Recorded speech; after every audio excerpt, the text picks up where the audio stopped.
Well, Rory, I would say the one that's the cleanest for the, fertilizer guys usually know that your sprayers are the ones that kind of have the chemical stains. Well, here's a clean 4720 of yours.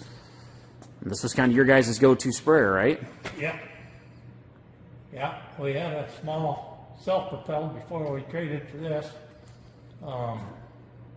Got this, I believe it had 2 seasons on it, if I remember correctly. Bought it over in central Iowa, and it was set up just the way it is. We looked a long time to find just what we wanted. We were 30-inch, the 15-inch spacings worked great, because I would side dress the fertilizer with it, with 24-inch drop tubes and orifices. So I like that feature about it. It's been good. We put a new main pump on it.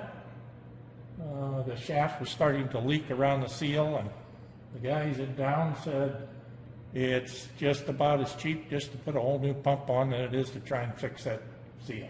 So we did that. It's had new pins and bushings in all 4 corners of the suspension.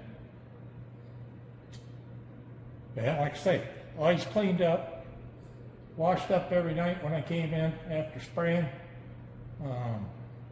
Real good wash job at the end of the season. Waxed, always in the shed. Nice machine.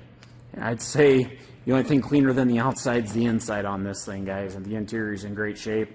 The big thing I always look for, too, planetaries aren't leaking anywhere on either side, and that is pretty rare to see on these self-propelled sprayers, guys. So, like Rory said, guys, it's a hell of a good machine. She's ready to go home and go to work for you.